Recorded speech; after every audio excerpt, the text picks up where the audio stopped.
आज सरस्वती पूजा है। विद्या की देवी माँ सरस्वती विद्या की देवी होने के साथ साथ सूर्य वंदना की भी देवी है। और तमाम लोग, चाहे वो छात्र हों, कला से जुड़े लोग हों या अन्य लोग हों, वे माँ की पूजा बड़े ही आराधना के साथ करते हैं। अभी हम मौजूद हैं सिवान जिले के सरावे गांव में, जहां के प्राचीन शिव मंदिर पे आज एक बहुत ही सराहनीय कार्य कहा जाएगा, क्योंकि यहाँ के लोग उस परंपरा को बनाए हुए हैं, अभी तक बचाए हुए हैं, जो हमारे संस्कृति से, हमारे सभ्यता से विलुप्त होती जा रही है। जी हाँ, कहा जाता है कि माँ आज ही के दिन से होली का जो खेलने का कार्यक्रम है वो शुरू हो जाता है और आज ही के दिन से लोग होली गाना शुरू कर देते हैं। हमारे साथ यहाँ के बहुत ही कहा जाए तो जानकार ज्योतिष विद्या के या अन्य जो ज्ञान है धार्मिक से संबंधित, उसके जानकार हैं आचार्य श्री रामचंद्र पांडे जी। हम इनसे बातें करेंगे। बाबा, आप लोग यहाँ पे वो परंपरा का संजोए हुए हैं जो ये परंपरा विलुप्त होती जा रही है। पूरे सिवान में हम लोग ढूंढ लिए, ऐसी परंपरा देखने को नहीं मिली कि आज होली आज से लोग खेलना स्टार्ट कर दिए, या ऐसा नहीं मिला। एक तरह से कहा जाए फाग आप लोग गा रहे हैं, फगुआ भोजपुरी में जैसे कहा जाए, तो ये आप इसको संजोए हुए हैं, आपके नेतृत्व में ये कार्यक्रम हो रहा है, क्या कहेंगे? ये फगुआ है और हमारे समाज का एक धरोहर है और एक जोड़ता है। ये होली ऐसा चीज़ है, ये बसंत ऋतु ऐसा चीज़ है जो होली का उत्साह भर देता है। हमारे पुरानी जो दुश्मनी है हम लोग आपस में गले में मिलकर बांट लेते हैं। इसीलिए हम यहाँ ये हमारे गांव में प्रतिदिन होली मनाया जाता है। आज बसंत पंचमी के दिन से माँ सरस्वती की आराधना करते हुए, बांग देवी की आराधना करते हुए, हंसवाहिनी की आराधना करते हुए हम इन कार्यक्रम को चलाते हैं। और आज मीठा भोजन पुआ भी हम लोग प्रसाद के रूप में ग्रहण करते हैं। तो बाबा, इस तरह से कहा जाए कि कितने दिनों से आप इस कार्यक्रम को लगातार ऐसे कराते आ रहे हैं यहाँ पे? बहुत समय से कार्यक्रम चल रहा है। शनिवार और मंगलवार को हम रामायण पाठ करते हैं और इसके बाद भजन वंदना होती है। और आज जब जब धार्मिक अवसर पड़ता है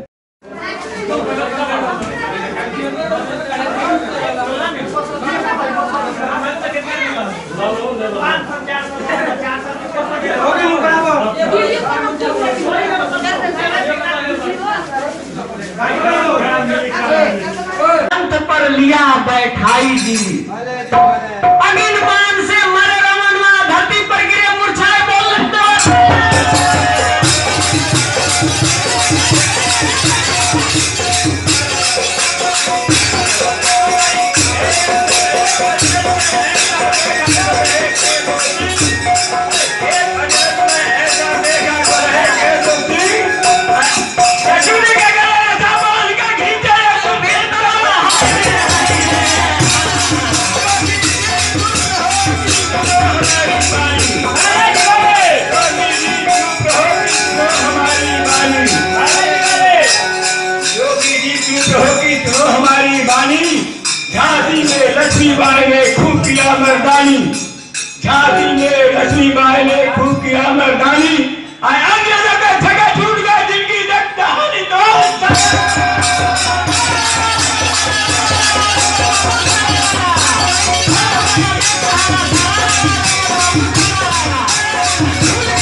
स्टार्टिंग सुन रहे थे, यानी एक तरह से कहा जाए तो सुमिरन सुन रहे थे कि दुर्गा जी के माँ सरस्वती का आराधना किया जा रहा था।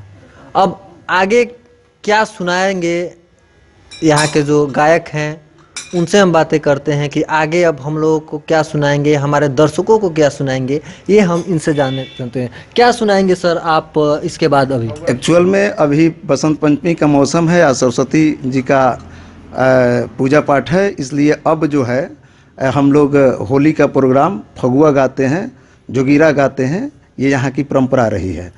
तो आगे हम लोग फगुआ गाएंगे, होली गाएंगे और जोगीरा गाएंगे। तो फगुआ, होली और जोगीरा, अब आइए सुनते हैं ये जोगीरा और होली, जो क्योंकि ये हमारे परंपरा से, हमारे समाज से ये विलुप्त होता जा रहा है। तो आइए हम सुनते हैं ये होली और जोगीरा। चलिए।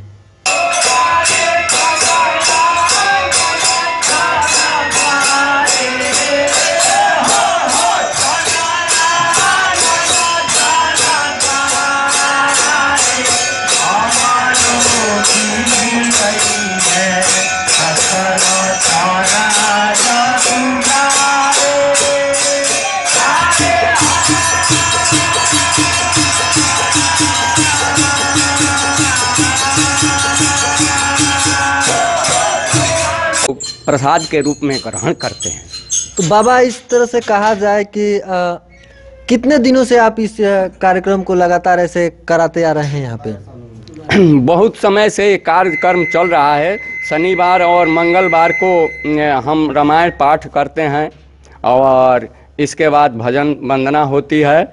और आज जब जब धार्मिक अवसर पड़ता है तो उस दिन, जो भी दिन पड़ता है, हम लोग आपस में भाईचारा के नाते बैठकर और सुख शांति समृद्धि विश्व कल्याण के हेतु कामना करते हैं कि हमारी धरती और हमारा शहर और हमारा विश्व कल्याण हो। अभी आप लोग कौन सा, मीन्स के हमारे दर्शकों को कौन सा गीत सुनाएंगे, ऐसा है अभी? कार्यक्रम हमारा होली का शुरुआत होगा, तो फिर सुना जाए होली। फिर सुना जाए। ठीक।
गधे का दो सींग।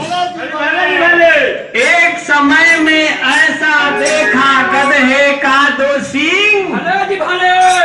ए जी लंकापुरी से चले रावणवा जय जयकार मनाई जी।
गधे का दो सींग।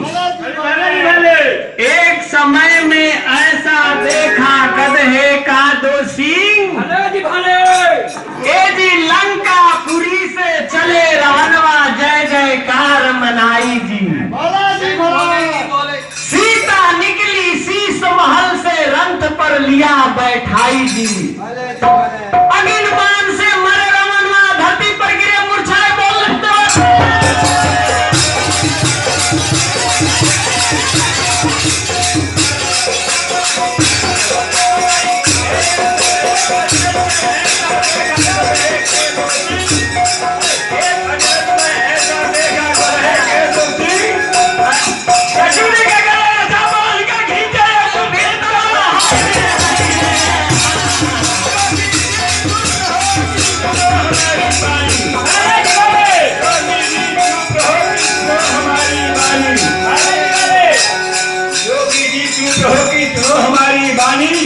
झांसी में लक्ष्मीबाई ने खूब किया मर्दानी। झांसी में लक्ष्मीबाई ने खूब किया मर्दानी।